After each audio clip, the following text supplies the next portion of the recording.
Hi North Haven, this video is going to show you how you can add links to Google Docs or other Google files into your Seesaw assignments and have it force the students to copy the assignment. So the issue is that if you put the link in normally, it won't make the students make their own copy. And so if they make any changes, if it's a worksheet or something you want them to type in, then they're all going to be typing into the same file. If you do what we're going to cover in this video, then it will force each student to make their own copy, and then it'll just be like in Google Classroom when you assign a copy to each student. They'll each have their own copy that they're editing. So the first thing you're going to do is you're going to come to the Add button, Assign Activity, and then either open the activity that you want to add the link to or create a new activity. Then from here, you'll add template for student responses. From here, you can start with the link or the drawing. I'm going to start with the drawing template just because this is most like if you start with another activity.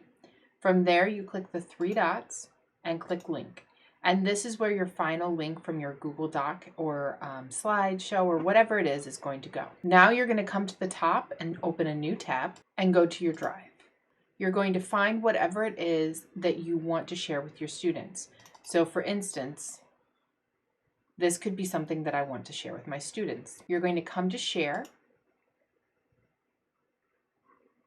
change Restricted to North Haven Public Schools, and change Viewer to Editor. Then you're going to copy the link. You're going to come back to Seesaw, and you're going to paste that link in here. You can either use the shortcut on your keyboard, which is hold the Control key and then tap V, or you can right-click and click Paste.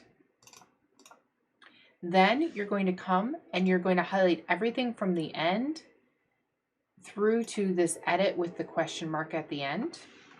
You're going to delete that and type Copy.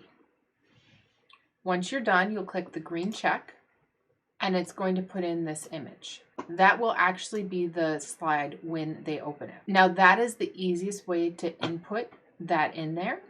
The other way you could do this if you want it to look nicer is you can come to the slideshow, come to File, Download, and download it as a JPEG.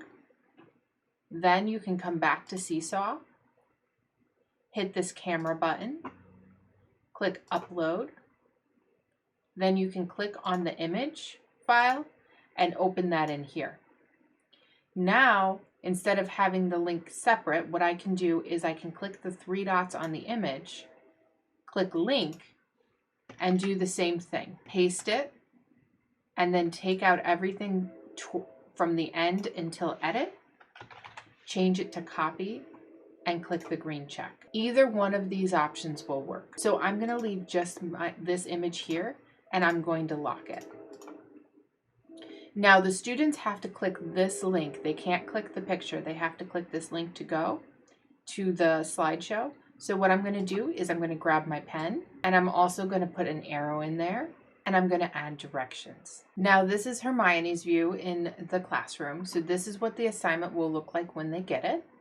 They'll click Add Response and then they'll click this link. It will force them to copy it and then they can access and type on it. So this I did do this with the bookshelf. You probably wouldn't do this with a bookshelf like this. You would probably do it with a document you want them to write on.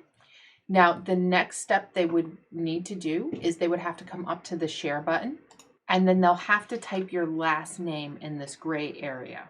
That will bring up your whole email address, and then they have to click Send. So it is more steps for your students.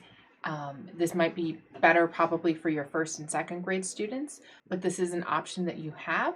And also let me know if this is something you're interested in and you're worried about your students being able to do it on their own. If you want me to, I can make a video for them showing them how to do this from the student side.